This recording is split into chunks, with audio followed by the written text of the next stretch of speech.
Welcome to the NerdShredz podcast. This is episode 7. I'm joined with Casanova, ex-HGC pro player. It's a great chat, guys, so hope you guys enjoy. Cheers. Okay, guys, I'm joined here by Casanova, Skylar, but mostly commonly known as Casanova. So Casanova, first of all, why about you just start off by telling the listeners, who you are and what you do?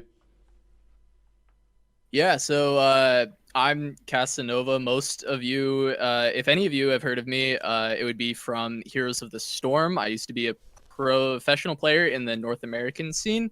I played in the HGC for 2 years before Blizzard hit us with the axe real quick. But other than that, right now I do a lot of commentating for Teamfight Tactics over on Giant Slayer TV.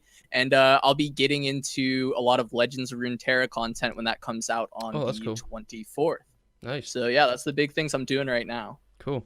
So how about we start? So how did Casanova start off playing games? So take us through maybe the journey of games you played as a kid and how you ended up playing, MOBAs and stuff like that.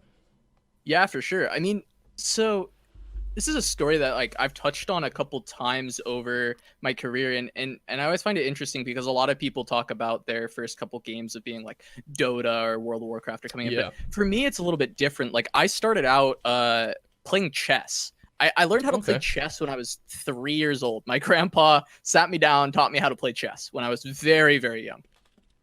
And so with that, it really got me into these strategy games, and my parents didn't let me play video games when I was younger. My godfather actually sent me and my brother an Xbox when I was 5, and my parents were pissed.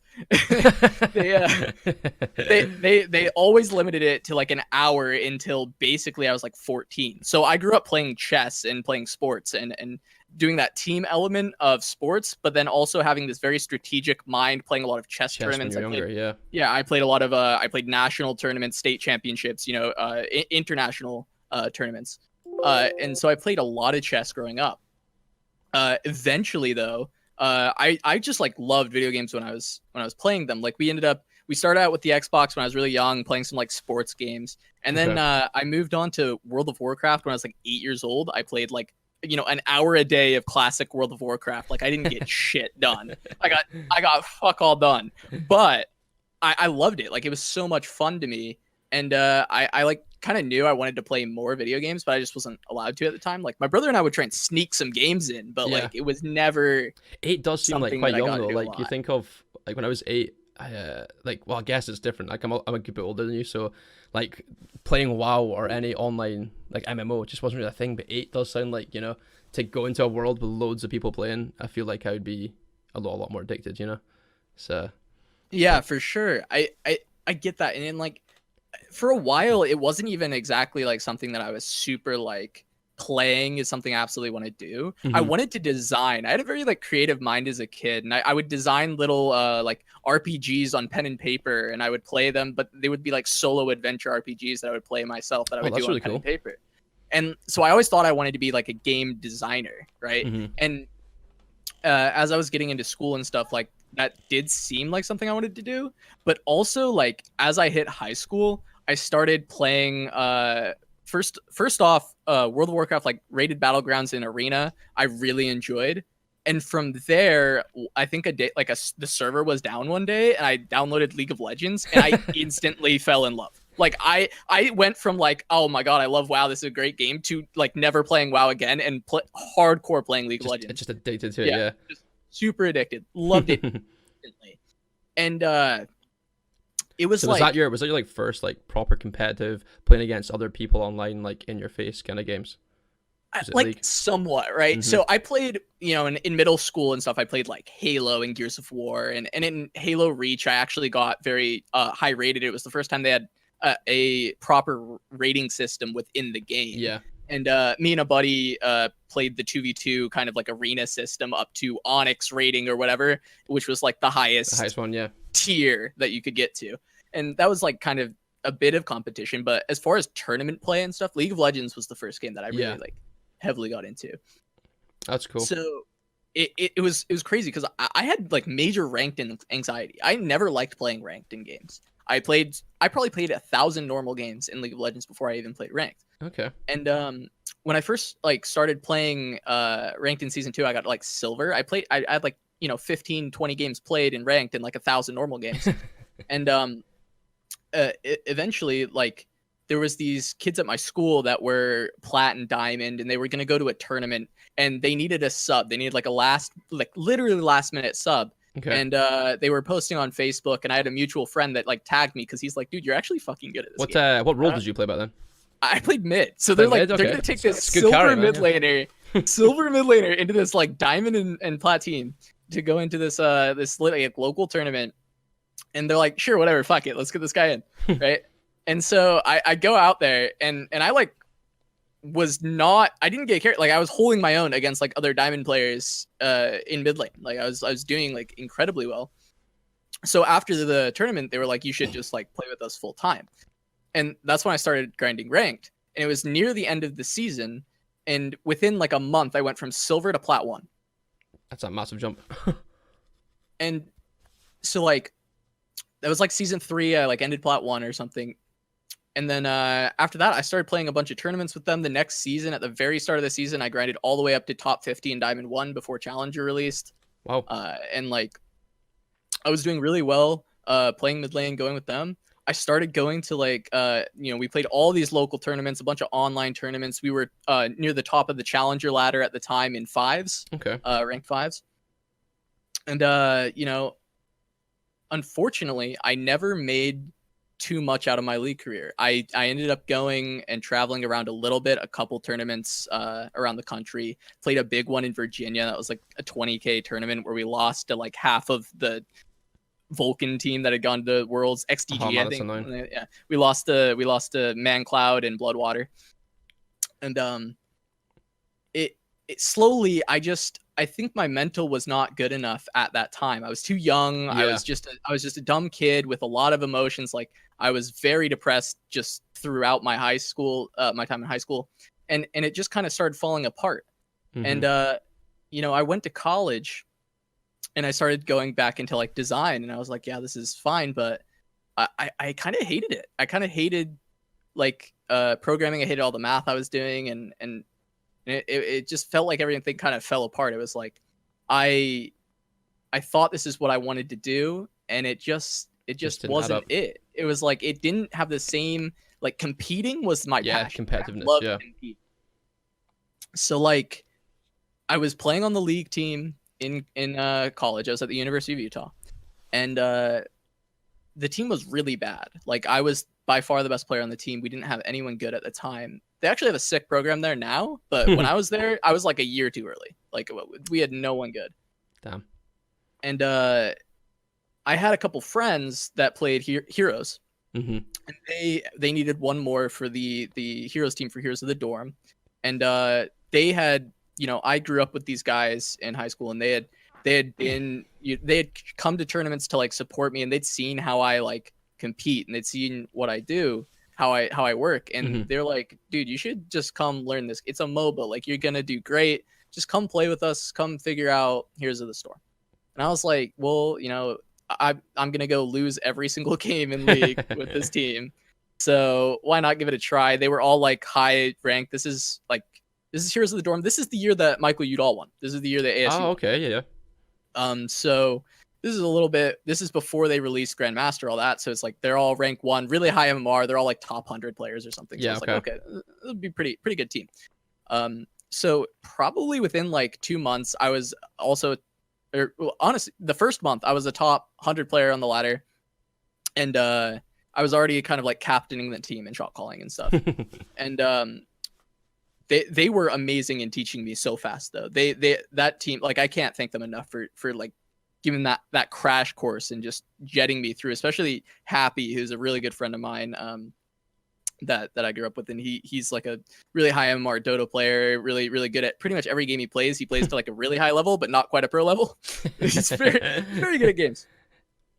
But yeah, so with them, we ended up getting to like top 32 in Dorm or something. We got upset by Johns Hopkins, and there was another tournament that was Yeah, sorry, I was just saying. So it just got to the point where you were saying that like your teammates had helped you pick up HOTS really quick. I was just saying like it must have been, quite quick for you to pick up, having the fact you've got this MOBA background from, League of Legends. You're like chapping on the door of like Challenger, So for you to come in and play HOTS at that level, it still couldn't have been too difficult. I'm not saying it's going to be easy, obviously, but it must be a big advantage, if you're got 4 people teaching you. Yeah, and well, I would think, I still believe at the very like base level for Heroes, the game's pretty easy to ladder on. Like to ladder in that game, I think is super easy. Yeah. I think that, and I still maintain this, that professional Heroes of the Storm at the top level is actually one of the most difficult esports. I truly believe that. But I think at any other level, it's actually just like the Weenie Hut Junior of competitive games. Yes. It's like so ridiculous. That's it, right? So like people the solo queue environment, so bad. Yeah, well, that's it. I feel like when people play the game themselves, they do feel like, especially when you're playing as in any team game, you've always got to rely on these other people to do it. And HOTS especially, I feel like when you compare it to League, you dominate your lane, you can then go carry other stuff, whereas in HOTS it's not really like that. If you don't go together and do these objectives, you will just lose, so it's like I feel like it's people relate like the solo queue climb to the professional level, so they'll go, well, this is really easy to climb, I just have to play with someone who's lower ranked than me and it's really easy to climb. And then again, if they relate this to like HGC, it's a completely different game, Yeah, it actually you said completely different game, but it actually feels like 2 entirely separate games. They don't. It does not feel like I'm playing Heroes of the Storm when I play like Storm League. It feels it's like it's a different game. Yeah, and it's always it was always a problem in Heroes. I mean, I don't really play anymore, but it was always a problem in Heroes that Storm League was such a bad environment. Quick match, obviously a bad environment. There wasn't a good way to play other than scrims. And so a lot of people never got that chance. There's a reason. I mean, I meme myself all the time for being a 3-time Crucible champion. Like I did not play on great teams during the HGC. I had hoped for another year or two because I definitely I was potentially going to be playing with some of the top teams. I was trying out for a bunch of the top NA teams at the time. But okay. That was what the end of 2018. Yeah, is that right? End of 2000. Yeah, end of 2018. But every time I played the Crucible and we'd play against these amateur teams that people hyped up, I mean, they were not good.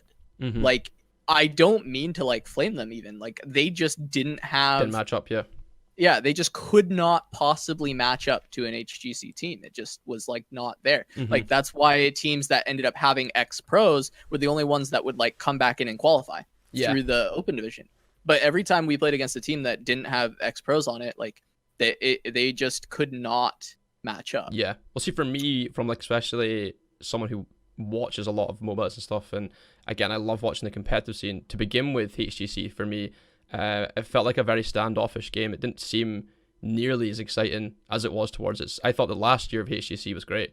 I felt like team fights were fought more, like they were forced into these engagements, whereas like, again, it does sound like a simple, person's mind, but literally it's like, more fights the better, just simply more action the better. And I think that's also why, like, sometimes later on in, like, say, League of Legends, for example, you're getting consistent fights all the time and, crowds go wild for it, Yeah, absolutely. I mean, it's definitely like the one benefit we did have for Heroes versus other esports, at least in the recent years, is just the constant action. I mean, recently I've been a commentator. I commentated some League of Legends collegiate stuff. There was the Pac E, which was like basically Pac-12 schools had their tournament, and casting League of Legends is so much more like relaxing and kind of enjoyable for me than I had also casted some Heroes of the Storm, and it's like, while I love action and constantly talking,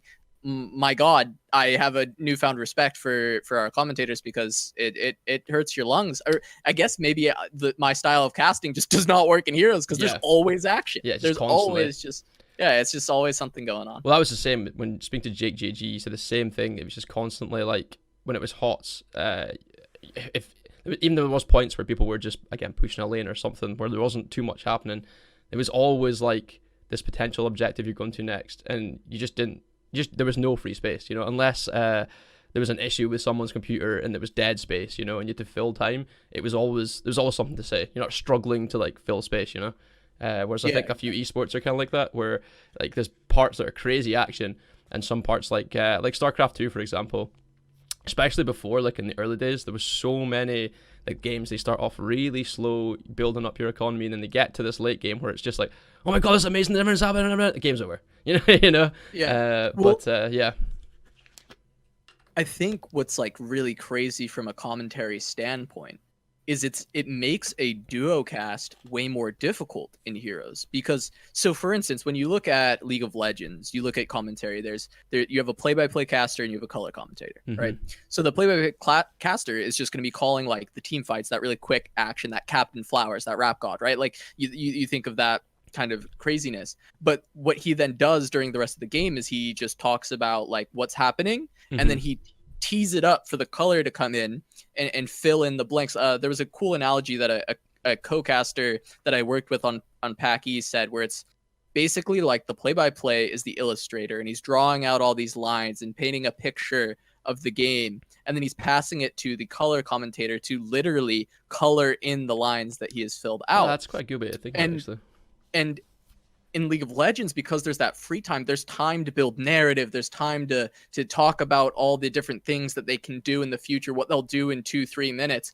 And in Heroes, when I tried to commentate with that style, because that's how I was trained, I commentated in League before I commentated in Heroes. So I was trained in this style of being a play-by-play caster and trying to fill these things out for my color to fill in, and then my color is supposed to pass it back to me on team fights. But what I found is, if I try and do it that way, I'm just talking like 90% of the cast, because there's so many ganks and things that are my job to commentate as a play-by-play, or theoretically is my job to commentate as a play-by-play, that my color commentator can't get a word in. So you have to figure out an entirely different system of commentating that doesn't fit in with the industry standards, in a way, quote unquote industry standards of how to commentate, because the game is so like action packed that it's no longer like a play-by-play and a color. It's more just like two both kind of casters. They both do both roles. Yeah, I see what you mean. Because the league can have, like, again, kind of similar to StarCraft, it can have probably, it just depends on the game, I suppose. Like, some of the pro games can have a really slow build-up, so you have to almost fill for quite large bits of time, you know? Yeah, absolutely. I mean, a lot of times you're filling for 20 minutes. So the whole time you are amping up this narrative. You're making people want to stay and wait for this explosive moment to happen. And that's where you come in and pop off as a play-by-play caster. But it's all just in that build-up and building story. And that's something that just...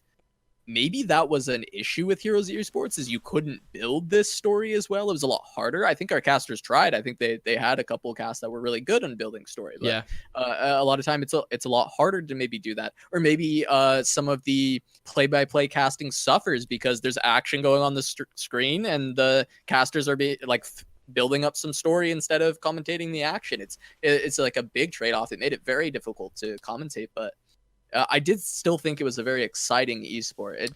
I do think it was such a waste. Yes, that's the thing. I honestly enjoyed watching it. I think that was the hardest part, was the fact that like it was a game I enjoyed like playing and actually enjoyed observing. But I think it is, like you say, just people can't really comprehend the difference between the two. So it does get sort of like pigeonholed as like a MOBA that's not as good as League. You know, that's kind of how people look at it sometimes. You know, and I think it's, again, someone who watches both, if you can't comprehend it, most games when you're playing at that peak level, like what it takes to do that, like you just don't understand, you know. Oh yeah, absolutely. But so sorry, just to go back a bit, when you were saying previously, you're talking about your parents not being too happy about you playing games and such. So how did they feel when you were, you know, pursuing a career, or even deciding, you know, I want to have a go at this professional gaming thing? Was it something they were just, you know, that's fine, go for it, or was it like a bit of resistance? So I mean, with how I was brought up, I definitely expected some form of resistance, but at the end of the day, and it may be a lot of contributing factors, but I like to think on the positive side and contribute it to the fact that, I mean, my dad was an actor and my mom was a dancer and then choreographer. Okay, that's And cool. they both have, you know, different jobs that they're doing now, but they were creatives who kind of ran away at young age and went to New York and, you know, went out, chased their dreams. My mom like toured Europe doing Starlight Express, and you know, my dad was doing all kinds of commercials and on the stage and just doing Wow. everything that he could. And so they're very creative, and they kind of support me kind of chasing what I want. So while playing video games wasn't necessarily something that they were stoked on, Yeah. they supported the idea of it. And they really started supporting it when I actually like won my first couple tournaments. That was like, oh, this is a real thing, and you're just at the beginning of it. Because I was just winning some like locals, and I was winning like $100, $500, something like that, right? And they're like, oh, this is just the small potatoes. This is just like the little stuff. There's a whole nother world. So they got very supportive after that, and they still are very supportive. The biggest thing I think to point out from my parents is when I went pro in Heroes, it was after a bunch of failures in League of Legends. I mean, it was like 5 years of failures in League. And I was going to school, but I wasn't doing very well because I just didn't like it. And after Heroes of the Storm, basically after Heroes of the Dorm, there was Collegiate Coliseum, where we went and played against a couple teams from the West Coast that were dorm teams. So my team went and played against ASU, Berkeley, and UCI, Irvine. And that was the ASU team with Akaface, Michael Udall, Shot. Snickers and Fam were the other two. Okay. And so we go and play, and we end up losing to ASU in the finals. We get second. And we go get food with them after, and we're talking to, you know, Michael and Aka. And I had a couple really good games against them, and I had almost like 1v9 a game as Zeratul. And they're talking to me at dinner, and they're like, yo, dude, you should definitely try to go pro in this game. Like, you're actually really good. Like, you should really pursue this. And it was like that kind of just like vote of confidence from people who were pro players at that time, I think was really huge for me as a big push in like, this is what I want to do. They have confidence in me. I have learned a lot in the past, you know, 6 years, 5 years of failing in League of Legends. I know how to do this right. Like, I know I did everything wrong in my League career. I know what to do right to succeed as a pro player now. And the experience is like something they can't really take away. So that's definitely like a good point, surely. Exactly. So when I got back from that tournament, I went to my dad and I said, do you think that I could move back home, drop out of school, and just give me 1 year? Just give me 1 year to try and do this, to give this one last shot. And if I fail, then I'll hang it up for good. I'll go to school and we'll be done with it. That'll be the end of it. And my dad was like, yeah, of course. Like, this is what you want to do. He had come down to that tournament with me. He had drove my whole team down in a rental car. In a rental car, he drove my whole team down to go play that.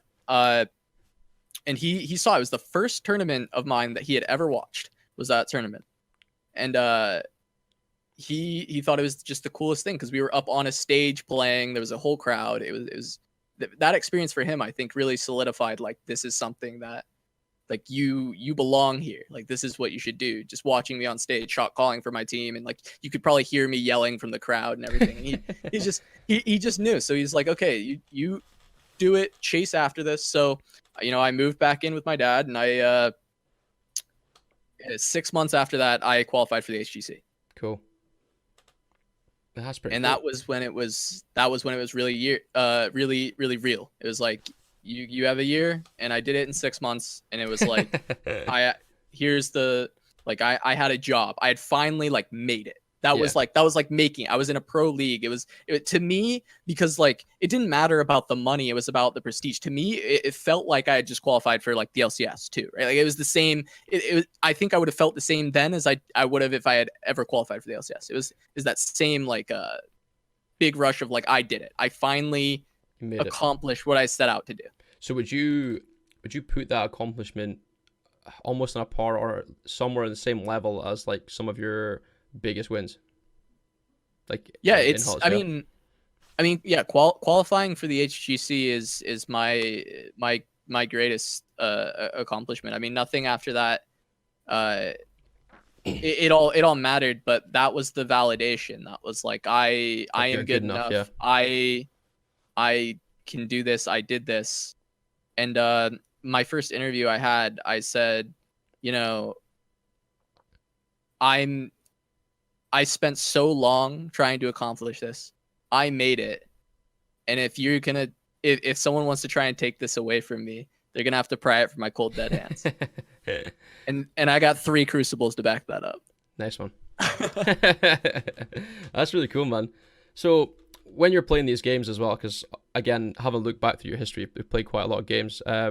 You mostly, when looking through some of the logs, you're playing tank most of the time. Is that right? Throughout playing HOTS, or so it's actually crazy. I think tank ended up being the longest stint. I think that was the longest. But I played 4 roles professionally.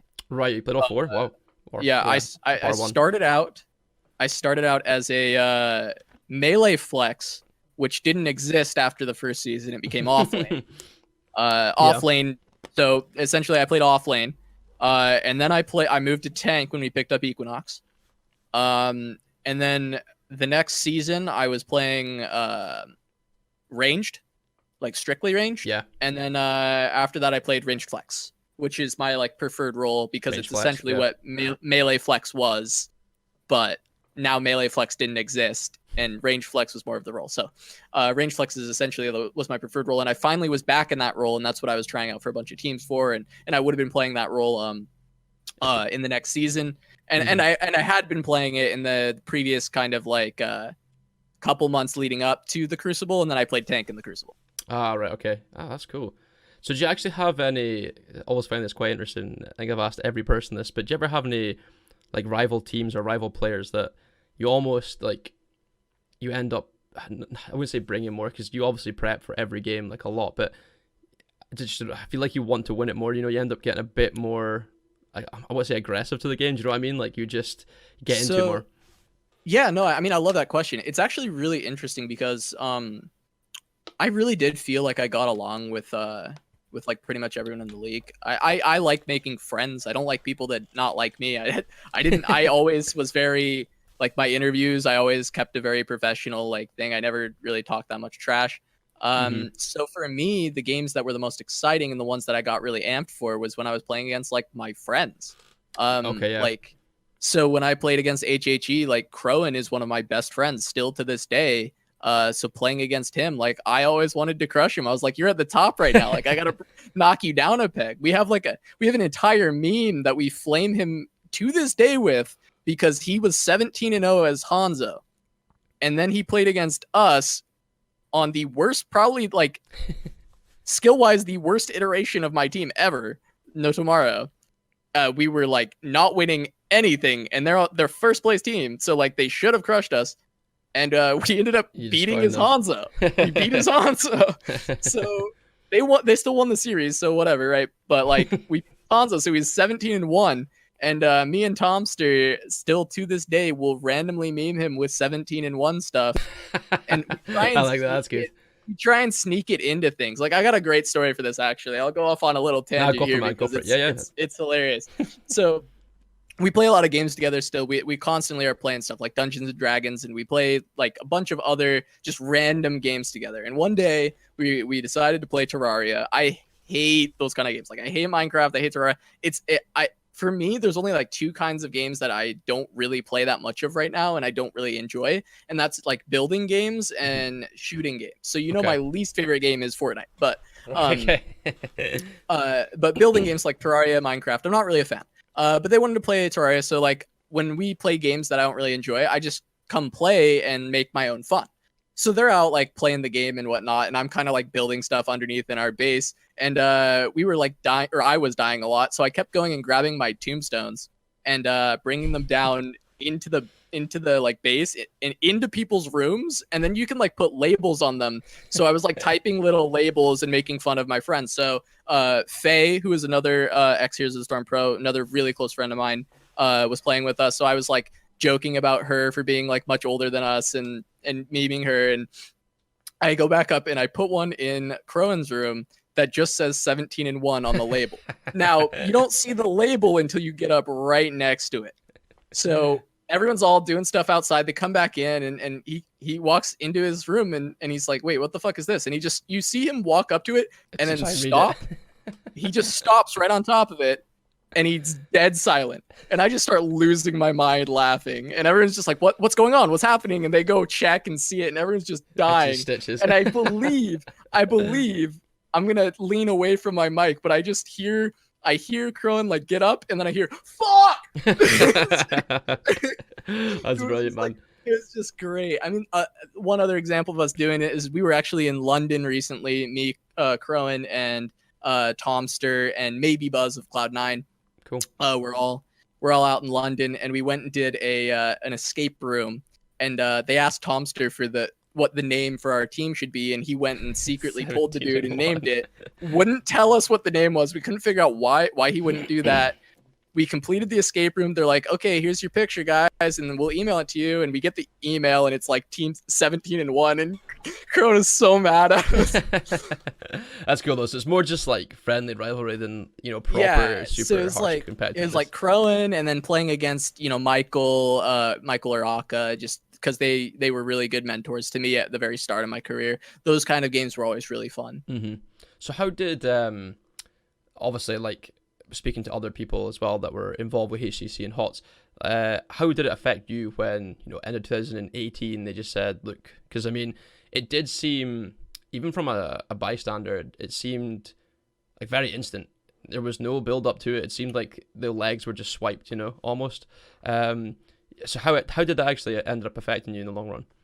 Yeah, I mean, it's crazy because people think that like they think that like, oh, it's just an instant announcement, but like the pros probably knew and all this and they just didn't tell. But we didn't know at all. Like they had told us, they had been they hadn't told everyone, but a couple orgs had said they had been in contact with Blizzard. Mm-hmm. Some of the bigger orgs that were in the league at the time had been in contact with Blizzard, and Blizzard had assured them that HGC would be back for 2019. And so because of that kind of comes down the pipeline and all the pros find that out. And so everyone's like, great, that sounds good, awesome, excited. Kind of sad that there's no announcements yet for like a summit or something. Maybe they'll skip summit. That would suck. Maybe they're cutting some costs. But at the end of the day, we're like, okay, we'll at least still have jobs. I know a lot of players who had just signed leases, all this kind of stuff, like committing to a bunch of stuff. I mean, I was fortunate to not have just like signed a new lease or anything. But at the end of the day, we got told from an email 5 minutes before the public announcement, and that was that. Wow. There was no responses to anything we sent back to them. It was just, we're done. Like, that's it. And for me, I mean, being someone who I had kind of devoted my life to this at this point. I'm still very young. I'm 22 years old. I had spent at that point the last 7 years of my life devoted to esports and trying to become a pro gamer. Mm-hmm. And I'd kind of thrown away a lot of my academics and prospects of academics, as well as a lot of connections, a lot of other opportunities that maybe I could have had in order to pursue this. And so it just felt like my life was over. This was the only thing I wanted to do. It was the only thing I felt and still kind of feel that I'm good at. Yep. And it was just kind of ripped away without any kind of replacement, anything to do. All my plan Bs, if I had ever like kind of gotten knocked out of the league or just wasn't good enough anymore, were involved around coaching heroes or commentating heroes.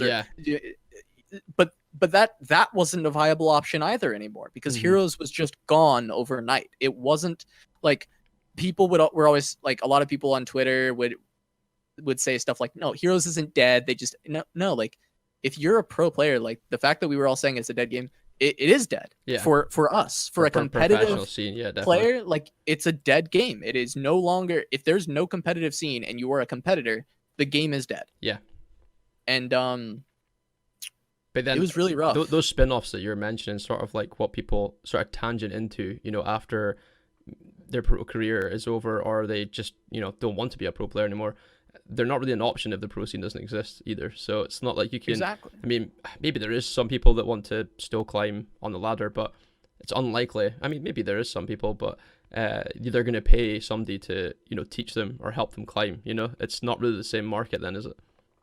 No, no, absolutely not. And by coach, I mean I meant like coaching like a pro team. Yeah. It's like it's completely different. Like, I mean, yeah, sure, I could have thought about maybe coaching ladder, but like you said, it's completely, it's not the same. And people, like, if there's no pro scene, like, why do you even care? Like, why do you even care about like getting coached by a ex pro? Like, it's not, you know. But yeah, like I said, I mean, for me, it felt like my life was over, and it really, like, it sent me back into like a really bad place for a long time. I mean, I kind of really reclused back into a shell. I hid away. I mean, I couldn't afford my apartment anymore, so I had to move out, and I moved into like my grandma's basement.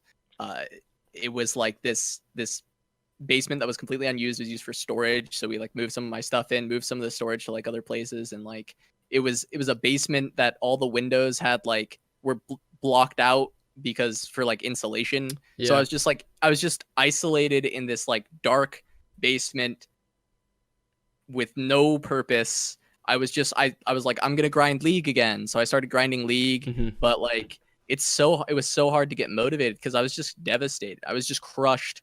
And I didn't make it better for myself by living in a basement, not knowing what time it was on the outside world, not seeing the sun for days. Like, it sounds horrible, right? But it's like, it does.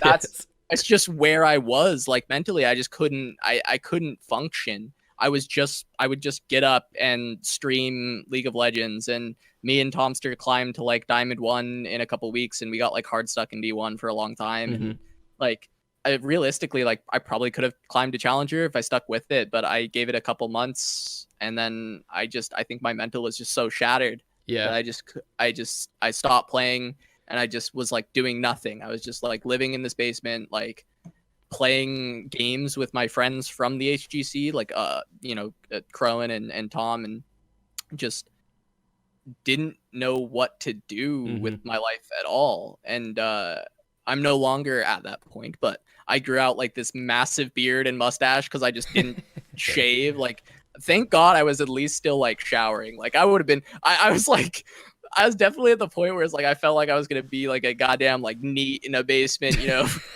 like neck beard clown. But at least that's it, man. You grow a breakup beard, man, isn't it? That's it. You just get over it, I mean, well, yeah, I did. I also got out of a 2-year relationship at the same time. So yeah, same exact time. So it's like, well, I just had yeah, sort of everything hit you at once, man. It does sound like everything hit me. A bit of a gut punch. I don't actually think that Blizzard realized like how much they committed to the game, like paying all these players. Like, it seemed like they were in the game for the long run. There was nothing to suggest that this was like a game that would only be around for a few years, so I think even again from someone who watches the games and stuff, you thought, right, this is a game I can commit to being like a fan of still, even as someone watching the game. You don't want to put all this time into like, this is great, I can watch these teams, I've got my favorite players, favorite teams, to then just be like, all right, so I need to find another game. You know what I mean? Yeah. Well, and the pro players kind of, we had a little bit of like doom and gloom with it. We were a little concerned, but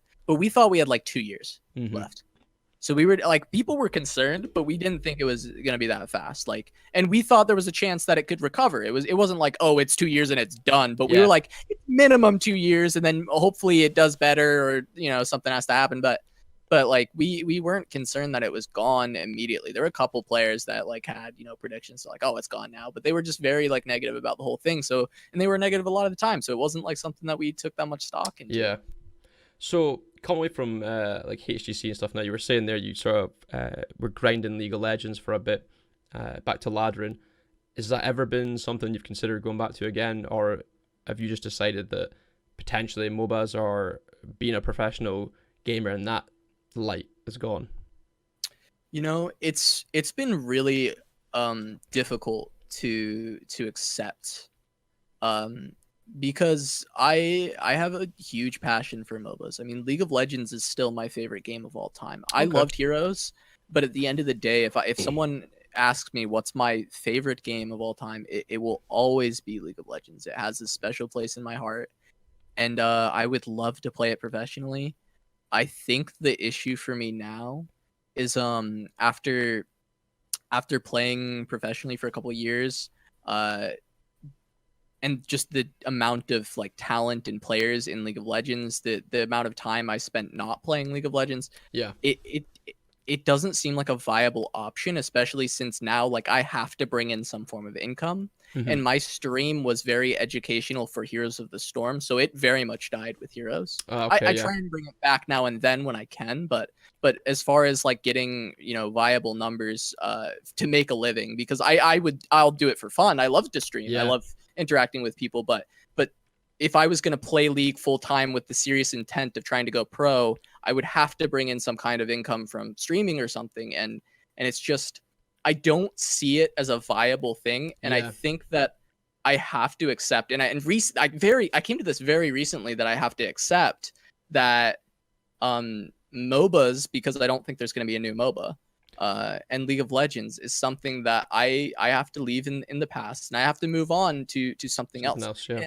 Doesn't mean I have to leave behind competitive gaming. No. It just means that maybe MOBAs are not where I'll make my next big push. Yeah, next adventure, yeah. And I finally kind of accepted that as being okay. Well, I think even talking to others in the past, that again, we're talking about potential new MOBAs.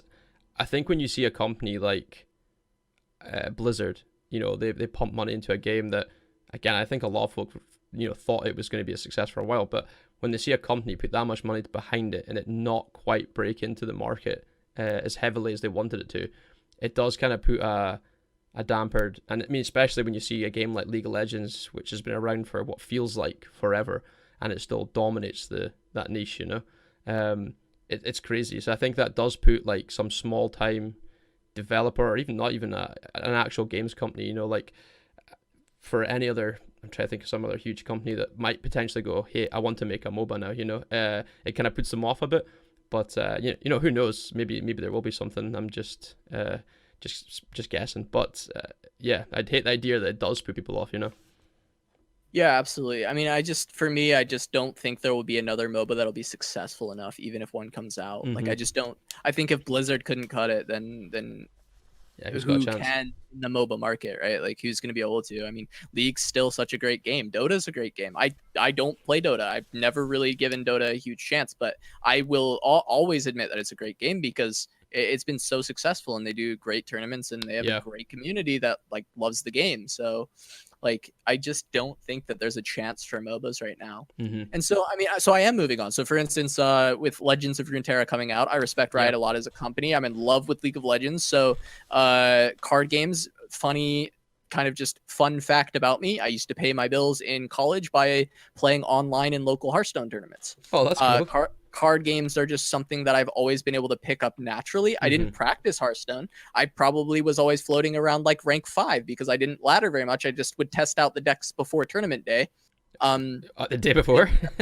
Wow. Yeah, just like a day before tournament day, and then I would go and I would beat all these like top 100 legend players or whatever. That's and crazy, man. Just like take the we have cash. Our friends that all play like even Magic and stuff, and the prep that goes into like some of their decks is crazy. I know I don't know if Hearthstone is. I don't know if the card is just diverse as like Magic. So I feel like Magic's been around for like a million years, but and this was more earlier days of Hearthstone too, so there definitely weren't as many like options and stuff to do. A day's prep and you go into tournaments and destroy. That's impressive.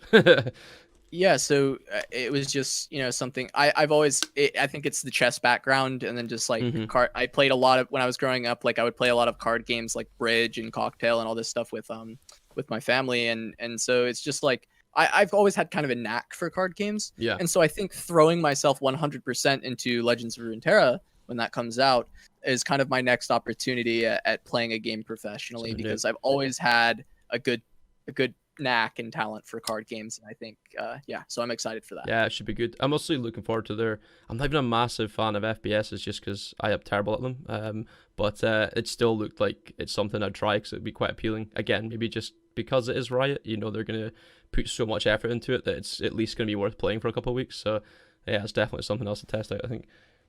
Yeah, absolutely. Like I said, like shooters and builders, things I don't like, but I'm also going to try the Riot one because I I do believe in the company a lot. I know they've had their issues, but as far as just the games they produce, I believe in them in that sense. And in fostering esports, I believe in them in that sense, right? So very much like I have faith that these games will be good and that there will be longevity, and I'm not going to have a Heroes 2.0 situation. Yeah, probably not. And I'm very excited about Runeterra, and I'll be putting out a lot of content for that and streaming it every day, and Cool. I'm extremely excited to do that, and hopefully I can compete again. Hopefully I can get picked up and be back on that grind, because I've been craving it. I mean, I haven't been able to truly compete in something in a while, so I'm very excited. The competitive spirit back, man. That'd be cool. Oh yeah.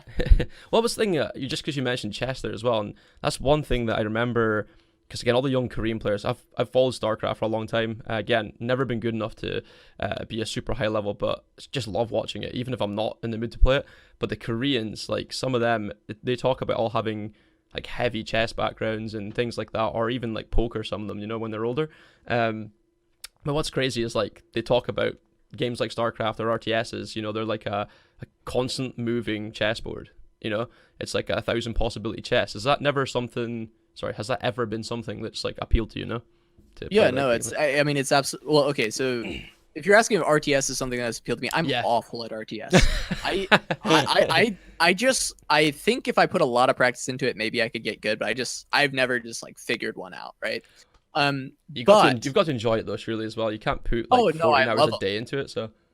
I love them. I just that's cool. I've never put the time into it. Yeah, that's the big thing. But the thing you pointed out about like kind of looking moves ahead, like that's been a big part of my career, is applying those chess kind of tactics into video games. The perspective of looking 10 moves ahead, and then, you know, setting up, you know, traps and baits and gambits and different kind of things that are kind of chess related or chess adjacent things within video games. I think in MOBAs, being able to see 10 moves ahead is huge. Being able to see a couple minutes ahead is a massive advantage. Yeah. Same in card games. I mean, I think that's why I'm kind of natural in card games, is you're very much like looking a couple moves ahead and looking at percentages, more so other like playing card games like Cocktail Bridge, that kind of stuff. Yeah. Like I would always like count cards. Like I just it's always like something I would just subconsciously kind of do. Even when I was like 10 and I was like counting cards. It wasn't even like someone taught me how to do it. I just thought like, well, if I know which cards have been played, that'll be pretty good for this. And it was like I just thought about it.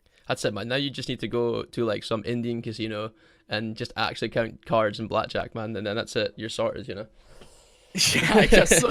I guess that's I've never learned to fully do it for blackjack, but I could try. I could learn. I probably could learn it. Just get a few broken fingers, but apart from that, you'd be fine, man. Yeah. So yeah, as I was saying earlier as well, like my channel and podcast is a little bit fitness related, and especially looking at some of the pro teams now for like League of Legends, StarCraft, a lot of their like, teams, coaches, captains, whatever, have like proper fitness regimes for them, where like they say that like even just doing like an hour's exercise a day will help like your mental well-being and things like that. I don't know if this was stuff that was imposed when you guys played HOTS and stuff. I'm not sure if that was a thing. What sort of things do you do, or like what is your health sort of like just now?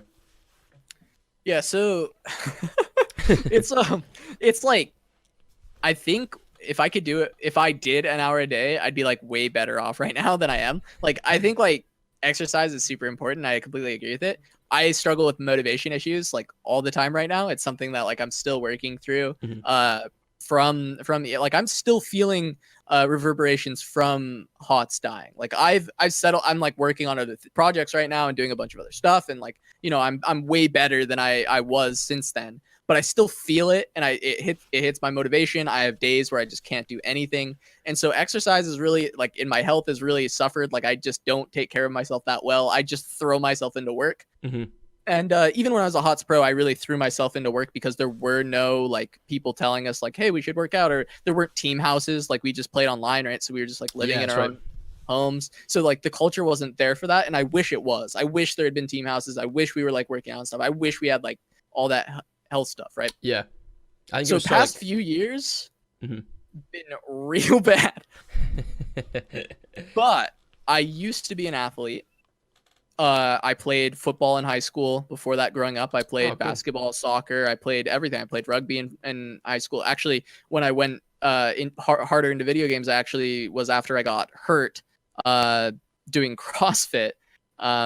They gave us kettlebells that were far too big for a 15-year-old. And being a 15-year-old who wanted with something to prove, Tried to do it. I tried to do them anyway. And I ended up kind of tearing a couple muscles in both my shoulders at the same time. Couldn't really lift my arms. It was kind of really rough for a little while there. And then I kind of stopped playing sports after that and went hard into video games. But because I liked to be active at that time, I actually did some breakdancing for a couple years. Wow, you literally have done everything. Well. Yeah. I've done a lot of random shit. At 22 as well, man. I'm the same. I started so many sports as a kid. I heard you mention rugby there for a second. I didn't realize they even played rugby in the States, man. Yeah, so we don't have it as like a national sport, school official sport, but it's like a club sport. So you can do it. It's like we did it like through the school, but we weren't actually of the school. There was just like a rugby league that was like local. Okay. And they just took kids from our school to make a team and then go do it. Right. It wasn't actually like officially with the school. That's how they got away with taking us to CrossFit, and the fact that I got hurt doing it and couldn't like sue anybody. So, like, yeah. Well, it's like some from Scotland. I don't know if I even said that, but like rugby is quite big here, and like it's kind of equivalent of like, I would say the same as college football, but it's nowhere near as like big. As in like they have like 12 teams in a school, and like the number one team will be like the ones that will go on to potentially go and be professional or whatever. But yeah, it's kind of like that, but nowhere near as many people probably go and watch it. But they're all ultimately trying to play for like the national team sort of thing, you know. But yeah, I didn't realize that was like a thing in the States, you know. Everyone just talks about American football. Yeah, I mean, it's definitely not a big thing in the States. It's getting bigger. Like more people are starting to like doing it. But the one we have in the States that's like more popular and I more equate to like I almost equate it more to, well, no, I think American football is still the best comparison to rugby. Yeah. But lacrosse is really big in the States. Lacrosse is a very big sport. Maybe that compares more to like cricket, I guess. Like it's not the same game by any means, but at least as far as like kind of how it's like very popular. Well, so whenever it's on a TV show in the States, like rugby is, they always make it out that it's the most gruesome sport ever. And it's like, it's not that bad. Like, compared to like, I don't know, like Aussie rules football. And even then, like some of the programs make out that lacrosse is quite, because it's quite contact, isn't it? You actually maul each other. Yeah, lacrosse is crazy. I never played lacrosse. I was terrified of lacrosse. Like lacrosse was like hockey to me. It's like land hockey, I guess. Yeah. Like, well, that was it. I played ice hockey here, and it was like, again, I used to think that ice hockey was far worse than rugby when I used to play. Like it was full contact with rugby, and yeah, occasionally you'd get sacked and it would hurt, but like when you were playing American football, you were sacked every 2 seconds, you know? Whereas, like, in rugby, you could actually go and run, and you'd be fine. You could play entire games sometimes without barely getting touched, you know? But yeah, like, whenever it's on TV, it's like, man, this is such a tough sport. I don't know how folk do it. It's like, yeah, it's not that bad. American football is, like, far more violent. Like, there's like, the kind of shit talk on both sides, right? Or like, Americans saying it's, like, rugby super violent or whatever. And then I've heard, like, some Europeans say, like American football is like all a bunch of like, you know, padded, cats just like wearing pads and stuff. But like, no, we're like actual projectiles firing at each other. Yeah, it's like the average like career is like 2 years or something. Like people like get concussions 24/7. Yeah, you generally get more head injuries than years in the league. So it's just crazy. Like it's wild. I mean, I fractured my neck playing Little League. Like wow. It was a small hairline fracture on my neck. Still, so I wasn't like too like damning or anything, and I wasn't like put in hospital or anything crazy. But yeah, I got a small fracture on my neck playing Little League in a practice. Like it's a violent sport. Like yeah, it's I mean yeah, it's the same. We used to do. I think they force you to play touch rugby here when you're young. So when you get to like, it could be like 8 or something. They just let you maul each other, you know. But before that, it's like touch. So it's like is it flag football? Maybe you guys call it. I don't know. Where you just like flag football. Early on, people are kind of transitioning to people playing more flag football, like leading up until probably when you're middle school, closer to high school. I guess I actually don't know the European equivalent to those, but yeah, it's it was crazy. I was like 13, and like it was a practice. And there's a drill that you do in football called Escape from Saigon. I don't know if there's like a similar thing that you guys would do in rugby. I like the name though. Basically, yeah. Basically, you just line up. Actually, maybe this wasn't even Escape from Saigon that I got hurt, but essentially, I'll just describe the drill anyway. Essentially, you kind of form a circle, and one guy's in the middle with a ball, and then the coach just points to someone, and they just go try to like destroy them. Like just bring them down, right? And like I went to juke this guy, and I juked him really hard, but he kind of threw his arms out pretty wildly, and he caught my face mask at flying like full speed past me on one side as I was juking to that side, and I was hard cutting to the opposite direction that this guy was going. And he caught my face mask with his full velocity as I was cutting with like a full velocity like cut in the other direction. And he just twisted my neck up, and I got the small little fracture, and it was rough. The only drill I can think of that they used to do was rugby, and they used to call it British Bulldog. It was called, and basically the whole team, they line up, and again one other person is standing at like the other side, and basically they all run at the one person, but you basically got to run past him, and if he touches any of you or pulls any of you down, you're now like almost like infected, and now you've got to, so like say he touches 2 people, then it's 3 people, and they're running the whole team until eventually there's like one person left standing kind of thing. But again, it was like you were supposed to just touch the person, but it would end up just being like the whole team running at one person, and he just gets destroyed, you know? Yeah, I think we had something similar to that, or even exactly that, and yeah, but it was like full contact. You just like you have to bring them down. Like they can break the tackle. Like you have to, because you're like learning how to tackle, and so you got to hit and drive and like. I can't imagine schools doing that anymore. It's wild, dude. It's crazy. And like with Escape from Saigon, like they would start by pointing at one person, right? And then they point at 2 people if they couldn't bring you down, right? And they point at 3 people, and then you got 3 people coming to just like take you out. So you're just like trying to dodge. And then sometimes you have a blocker or something, but then they're calling out like 4 people to come get you, and you're just like, Jesus Christ! Like you can't go anywhere. Eventually, you're getting hit. Yeah, like, exactly. That's quite cool though. So what about pro sports and like other professional gaming scenes? Do you actually consume any of those? I used to watch sports growing up. I don't watch any anymore. None? Yeah, 0. Don't watch any sports anymore. But I do watch, like, I'll watch any big tournament that's on. The only thing I really follow is League. I still follow that pretty religiously. Like I'll watch all of the scenes when I get chances. I'll watch highlights all the time. That also comes down to the fact that I do commentary for it, so on occasion. So I kind of need to know.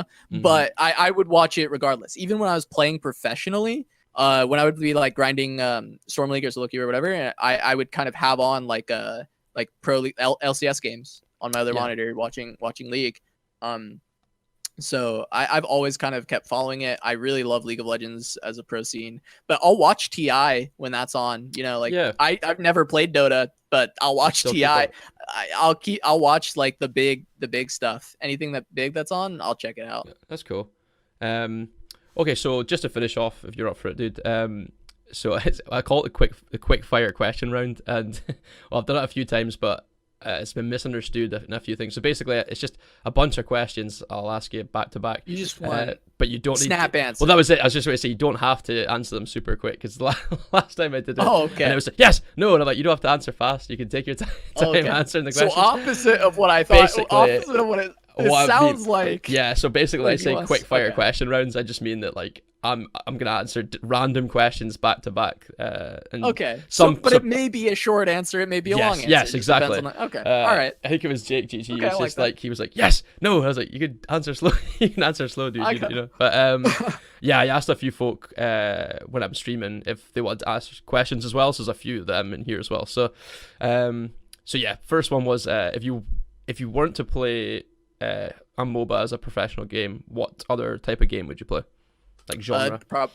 Probably a card game, I think would be. Yeah, probably a card game. Cool. Your favorite HOTS character? Ooh, Kerrigan. Oh, okay, cool. Actually, fun fact about that, because I'm getting in the mindset of quick question. No, fun fact about the Kerrigan answer. I also had an NA Smurf account that was a secret at the time, and people eventually figured it out, but it stayed secret for a really long time, and people were always like, who the fuck is this guy? I had a Kerrigan only account called Starboy, and there was like in NA there was a meme of the legend of Starboy, because there was this I would rarely play on the account, but I had a 92% win rate on Kerrigan over like 60 something games. That's hilarious. And it was like, who the fuck is this guy? Like, he's just like mid master, because I didn't like grind to grandmaster. I just like, when I wanted to play Kerrigan, I just logged on that account and queued and just played Kerrigan. And you just destroyed people. And I just hard destroyed everyone. I had some really funny clips, like Michael Udall and Psalm were streaming on the same team, and I was just like 1v9 destroying them. I killed Michael like 9 times in the game. Like, just there was like a clip of it's Dragonshire, and I'm like on bottom lane, and enemy Rhaegar puts down a totem, and I queue over the wall on the bottom side to the totem, and then queue to Michael and at the top side of the kind of triangle bush on Dragonshire, and I land a fat combo on him and kill him instantly. And then I queue back to the Rhaegar on the other side of the fight after killing Michael and get a 3-man combo. And there's like a clip of it, and it's like Michael's just like, it was like, who the fuck is Starboy? Like, is this Equinox? Is this whose Smurf is this? Like, who is this guy? It was just like, it was so funny playing on that account, and just like all the crazy interactions I would have. And I always meant to make like a video on it, and I just never did. And now it's like far too late, but it's never too late, man. Really Be like funny. old school Casanova plays, man. But I can imagine like how many people would uninstall HOTS after that game, man. What was the next one? Sorry, I've lost one. Oh yeah, sorry. What's the worst game you've ever played?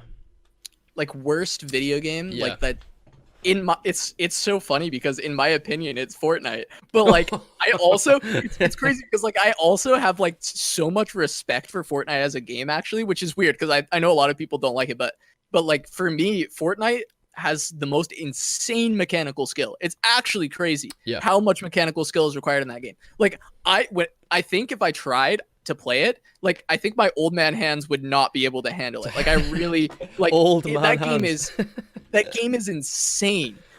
But also, like I told you, like, games I don't really enjoy right now is like shooters and builders, and Fortnite is a shooter builder. Like, I hate it. Yeah, like, I really hate that game. It's funny. I remember someone got really annoyed at me. It was 2 podcasts ago, because it was an Artosis quote. Like, he was trying to explain like the skill difference it takes to play like a game like Fortnite, and he was comparing it to StarCraft. And basically, he was comparing it to like, he was saying that he's been playing like StarCraft for like almost 20 years, and he was saying that he's further away in skill difference from the best StarCraft player in the world than he is to, say, Ninja. He was saying that he's never touched Fortnite, but he thinks he's closer in skill level to Ninja playing, Fortnite than he is having to play the game for ages, I will say that StarCraft is like up there on like games that just difficulty. I think RTS are so incredibly hard, and you have to have such high APM, like effective APM as well. But I think Fortnite's effective APM is actually, well, okay, technically it ends up being lower than an RTS, because there is like downtime where you're like hiding and just being smart. But I'm saying sheer mechanical skill, you just are getting into duels with people nonstop. I think Fortnite's like one of the highest of any game to ever exist. Yeah. Oh, yeah. I think it was more just again, people just being like, any game at really high level is hard to play, which obviously you have to agree. But I've got a few salty comments after that one. But so sorry, what was the next one? Well, I actually was going to ask, where'd you get your username from? But you told me off stream, didn't you? Sorry, sorry. Yeah, we were on stream at that point. You can say, so where did Casanova come from, man? We were talking about before the broadcast started how it's like a Casanova is someone who just like kind of like a womanizer, right? Yeah. And people a lot of times like assume that's where my name came from, and like people are always like, what, this guy's probably a fucking douche or something, right? Like, why do you do that shit? But actually Casanova is just it's my middle name, so it's part of my legal name. My name is Skylar Casanova Mulder, and so like Casanova is just part of my name. It's on my license. It's on that. I identify with that name heavily. It's like a family name that's been around for a long time. So essentially I adopted it after my grandmother died. Okay. She technically wasn't a Casanova, but was part of the Casanova side of like my family. Oh, that's really cool. and so I adopted it at the same time that happened. It was kind of just like she was very supportive of just me always following my dreams and whatnot, and she was an artist, like a really talented artist, and always, you know, working on chasing after what you're passionate about. And I think I was due for a name change at the time. I had some really silly names in the past, and I thought, you know, this is a good one to do. I identify a lot with the name. I like it a lot, and I thought it was good timing. Ah, that's cool. A lot of respect for that, dude. That's cool. So when you're not streaming, what do you like to do? Or sorry, when you're not gaming or streaming, what do you like to do? Yeah, well, whew, I used to have more hobbies. When you're not in a blacked out basement, you know? Yeah, I game a lot. So even when I'm not gaming, I'm kind of gaming, right? Like when I'm not streaming or working on some kind of show or podcast or anything like that, I do play a lot of other games with my friends. I play a lot of Dungeons and Dragons. Really enjoy Dungeons and Dragons. Like D&D? Oh, that's cool. Yeah, I actually play 3 games a week. Oh wow. That's really cool. I really love it. I really love it. And then on top of that, I do like watching, you know, television shows, movies, anime, whatever. I like consuming media. My kind of side passion that I want to start trying to do more is actually acting. That's cool. Basically, I worked out as an extra on a couple of films before I moved out to New York, because I moved out to New York recently. And I'm starting to try and look to get into that more, but it's seeming like right now I've got a lot of other career stuff that I'm doing, so it's like probably that'll go on the back burner. But one day I will be like trying to go a lot harder on acting. So is there any films like we would see, or like you're actually in that are quite big, or? So I did background work recently, so it's not, I wouldn't be in as like, you might just see me like walking in the background of a film. Yeah. But I did one that'll come out sometime this year with Mark Wahlberg. Oh, that's cool. Called Good Joe Bell. So that'll come out sometime this year, and I might be in that. There were a couple shots that were like almost close-ups with me like right next to Mark Wahlberg. So if those shots get in, then you might see my face in that film. And then I did the television show Yellowstone. So a couple potential, I don't even know if I'm in either, right? Like I don't know if it'll make the cut. It's background work, so it might be really blurry, like who knows. That's still cool. But I think that's one thing to be on the bucket list. I think like I think there's like one of my dad's friends, I think, was in the background of like Braveheart. Was it Braveheart or was Macbeth? Yeah. It was something like that. It was like and I'm just like, and they still, I think they actually like went, like all got together and watched like the premiere of it, which is like, I don't know, back in like 95 and stuff. And he's literally like in a 2-second part, and you just see him and he's like, it's me, and they're all getting drunk watching it. It's like, right. That's so cool. So I think that's so cool. Like some of the extras, like, I don't know, like Lord of the Rings or something like that would be super dope. Like, see the arc there? That's me. You know, that'd be kind of cool. But that's one for the bucket list, definitely.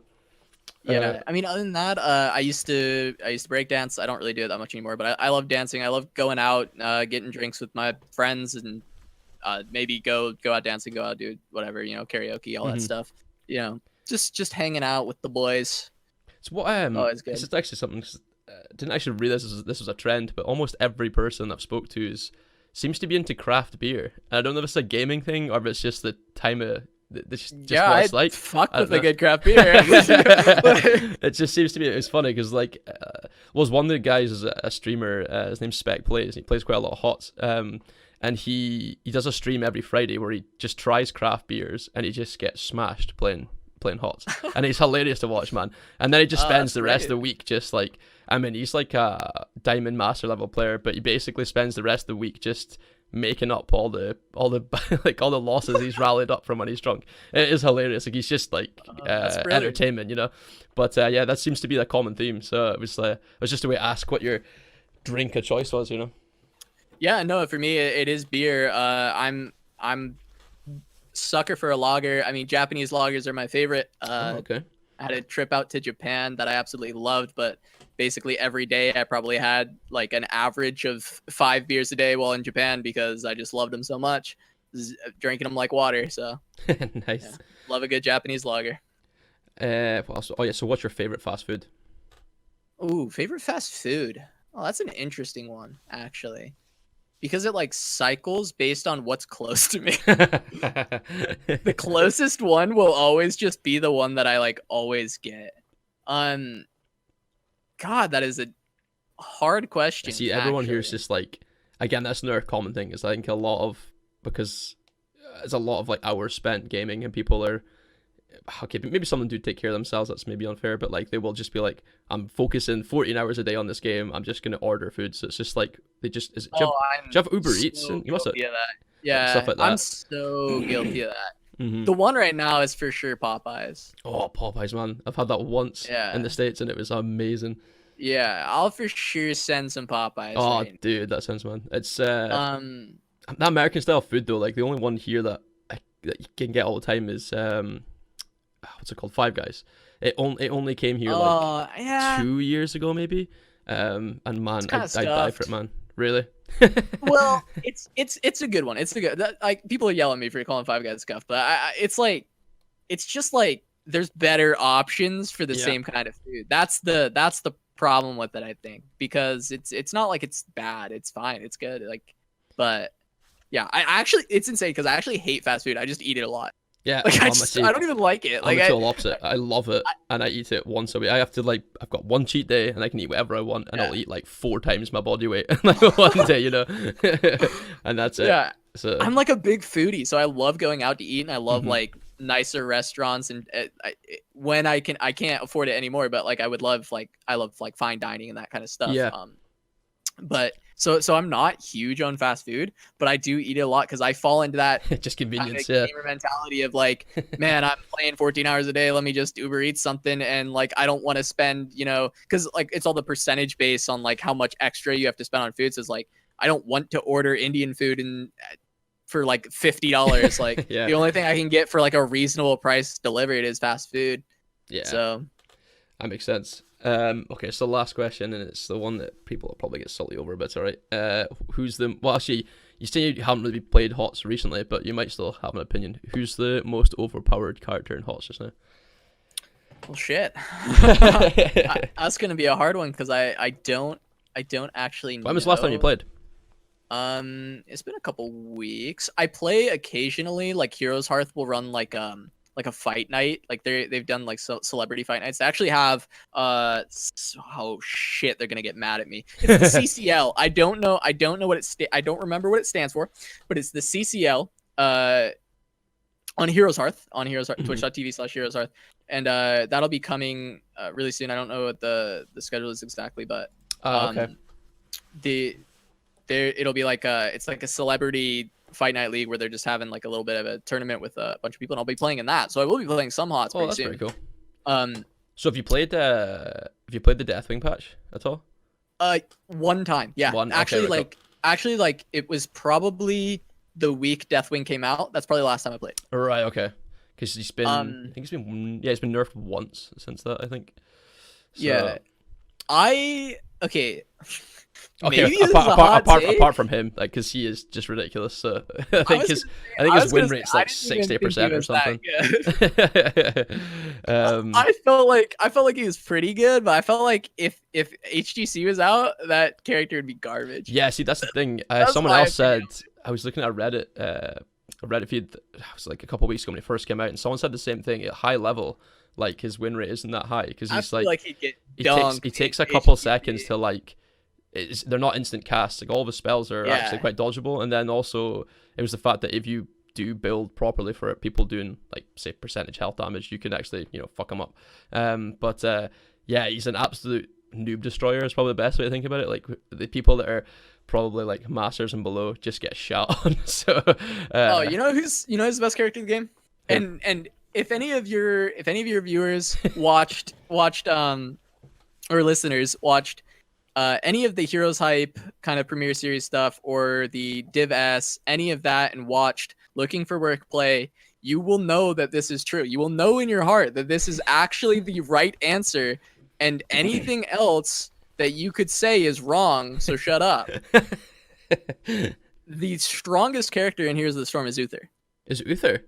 Yeah, Okay, yeah, okay. but as a tank, not as a healer. Yeah. Well, I mean, As a tank. he was like, was it last patch? Again, a proper, I play a few times a week, so we'll check like win rates and stuff. And he was really high for a while. I think people realized that like his CC chained with healing and chained with being a tank was actually really good. Yep. You know? Yep. If you pick him as a solo tank in a composition, you can have like a tank in an off lane, sure, that's right. Yeah. But he is your main tank. If you pick Uther as your main tank, you get a healer. Before it used to be Anna, but she got a bunch of nerfs. She's still fine to pick with him, but like you can just pick whatever with him. Because we used to nano boost him with the Anna, and then just like one shot people. With the healing reduction from Anna, you throw it down and you just one shot people. But yeah, Uther as a tank is actually the best character in the game, and if you think otherwise, you're wrong. See, when I think of overpowered heroes, and I think it's always like, because you wouldn't see him too much in HGC, but it felt like as a player, maybe not so much now, he's pretty much been nerfed in the ground, was Genji.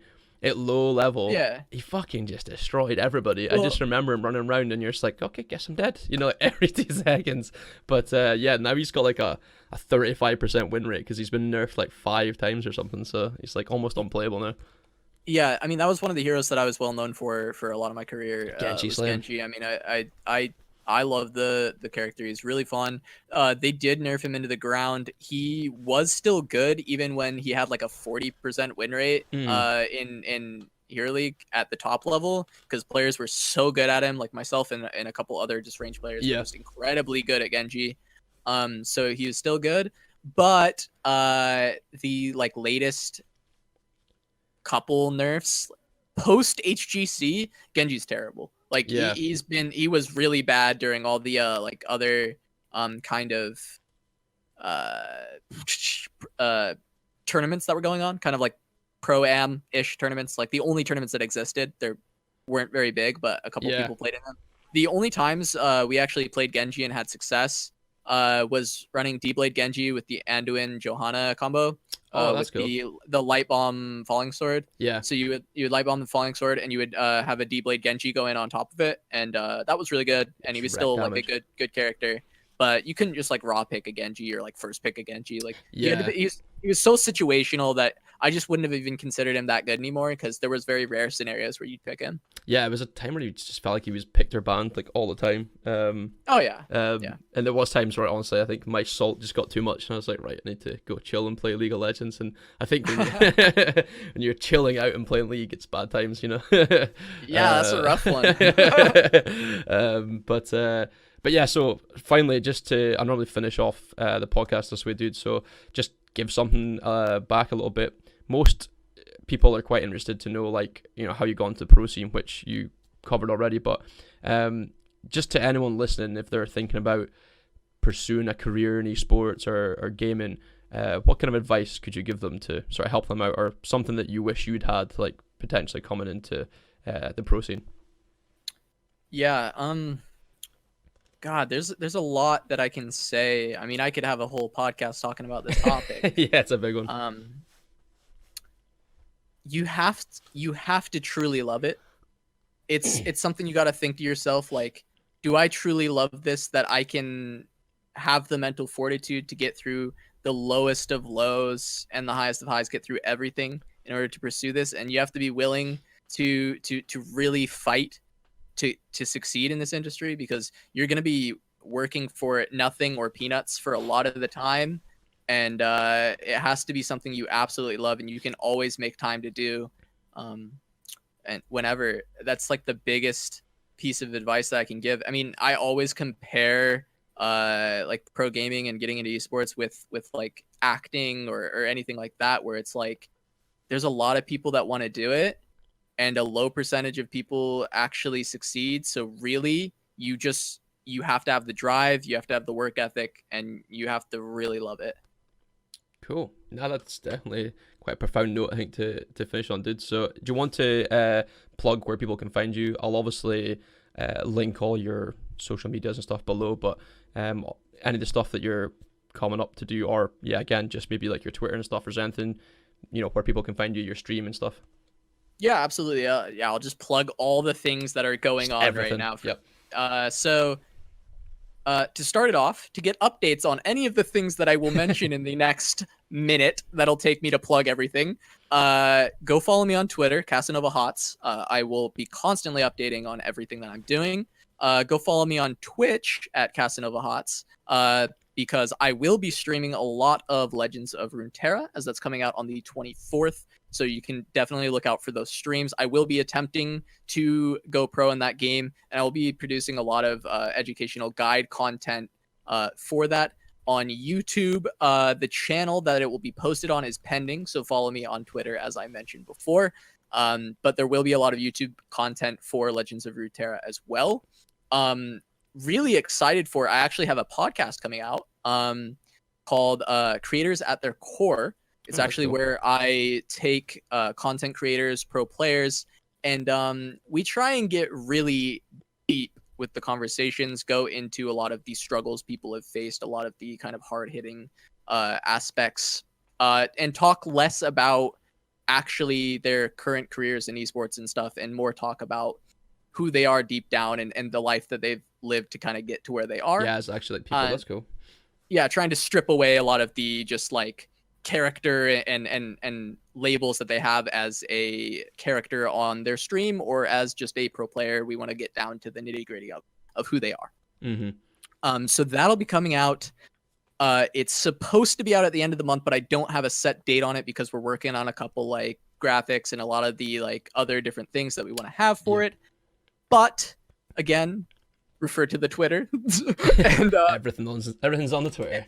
Everything will be there on the Twitter, but that should be out by the end of January. We should have our first episode out. Cool. Sounds good, man. Other than that, go follow Giant Slayer TV on Twitch, where I commentate TFT. And God, that's probably it. Yeah. Cool. Heroes Hearth for the CCL. Yes, obviously. Heroes Hearth. Yeah, I think most folk, especially again, like I say, are MOBA noobs like me, man. So it's like, yeah, most of them probably will follow already. But yeah, no, that's cool. Well, yeah, dude, thanks so much for taking the time out to chat to us, man. That was quite good. I could honestly sit here and just chat like games for ages, but otherwise this would be a 4-hour long podcast. Yeah, so. I mean, thanks for having me, man. It was actually a lot of fun. So appreciate it. Thanks for listening, guys. If you enjoyed the podcast, please like and subscribe. It really helps me and the channel out a lot. And it also keeps you up to date with all the new guests too. Cheers. See ya.